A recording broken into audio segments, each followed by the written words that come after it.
दोस्तों, जब पैसे बहुत ज़्यादा हों तो एडवेंचर बहुत ज़्यादा करने की इच्छा होती है। ऐसा ही इन 5 अरबपतियों के साथ हुआ जो टाइटैनिक के मलबे को एक पनडुब्बी की मदद से देखने के लिए गए थे, लेकिन अब ये पाँचों के पाँचों टाइटैनिक की हिस्ट्री का ही हिस्सा बन के रह गए हैं, क्योंकि दोस्तों इस सबमरीन में केवल 4 दिनों का ऑक्सीजन था और इन्हें लापता हुए कई दिन हो गए हैं। तो अब इनकी मौत की खबर को भी पक्का कर दिया गया है और ये कंफर्म हो गया है कि ये पाँचों के पाँचों मारे गए हैं। तो दोस्तों आइए जानते हैं हम टाइटैनिक के पूरे इतिहास को कि कब कैसे शुरू हुआ था और ये रिसेंट घटना क्या है। तो दोस्तों दुनिया के नक्शे पर 1912 में टाइटैनिक जैसे जहाज़ के डूबने की त्रासदी मानव सभ्यता के इतिहास में कभी न भूलने वाली एक दुर्घटना है।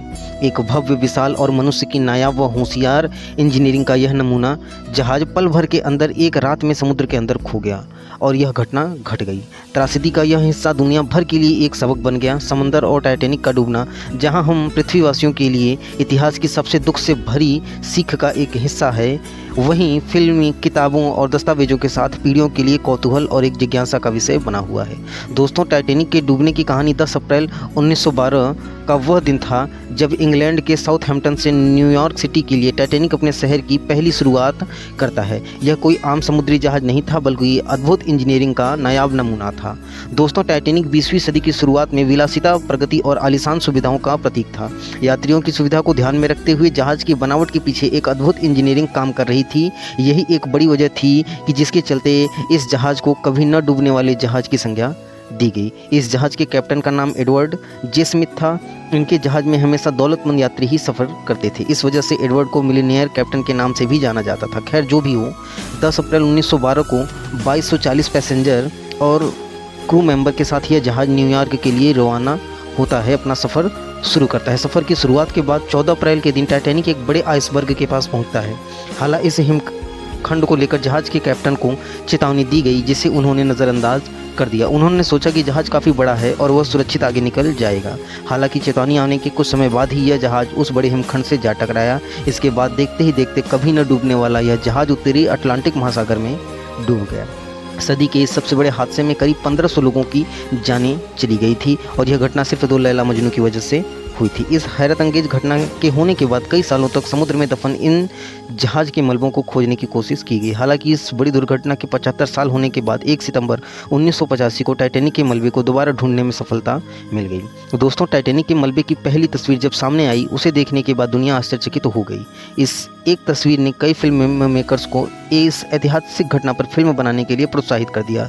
इसी सिलसिले में साल 1997 में जेम्स कैमरून ने इस घटना पर टाइटैनिक नाम से एक शानदार फिल्म बनाई। दुनिया भर में इस फिल्म ने दबाकर कमाई की और ब्लॉकबस्टर साबित हुई। एक अनोखी प्रेम कहानी के समानांतर जिस तरह इस ऐतिहासिक घटना को सिनेमाई पर्दे पर दिखाया गया, उसने दर्शकों के चित्त पर टाइटैनिक जहाज हादसे को लेकर एक नई छाप छोड़ दी। बहरहाल यह टाइटैनिक एक बार फिर से चर्चा में बना हुआ है। वजह है इस भव्य जहाज के मलबे को देखने, तलाशने की कुछ अमीर और सुखदार लोगों की इच्छा, जो एक पनडुब्बी से इस जहाज के मलबे को ढूंढने के लिए निकले, लेकिन समंदर के उन्हीं रहस्यमयी और अज्ञात हिस्सों में कहीं खो गए जहां कभी टाइटैनिक खाक होकर गुमनाम हो गया था। दुनिया भर के अखबारों और मीडिया की सुर्खियों में इन्हीं दिनों इन्हीं दौलतमंद सबकी नज़रों में बने हुए हैं। सब जिज्ञासा से भरे हुए हैं कि आखिर में क्या हुआ इनके साथ, जो टाइटैनिक का मलबा देखने के लिए गए लेकिन खुद ही वहां खो गए। दोस्तों मध्य अटलांटिक महासागर में दफन टाइटैनिक मलबे को देखने गए 5 लोगों से भरी एक पनडुब्बी अचानक गुम हो गई। समुद्र में जाने के करीब 1 घंटे 45 मिनट बाद ही इस पनडुब्बी से संपर्क टूट गया था। यह एक खास तरह की रोमांचक यात्रा थी जिसमें पनडुब्बी के माध्यम से टाइटैनिक के मलबे को दिखाना था।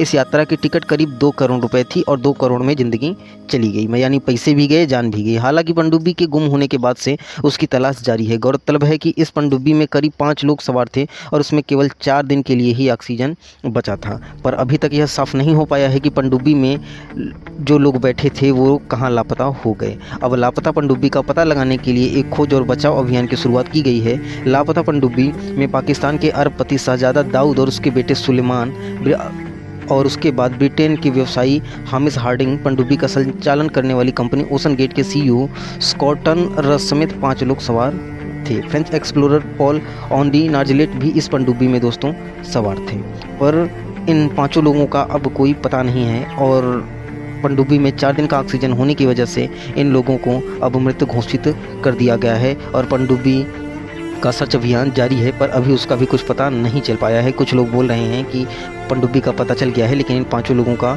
अभी पता नहीं चल पाया है। पर दोस्तों, उस पनडुब्बी में कुछ ऐसे फीचर्स थे कि उसके अंदर बंद आदमी बाहर नहीं निकल सकते थे। तो दोस्तों, अब देखिए क्या होता है।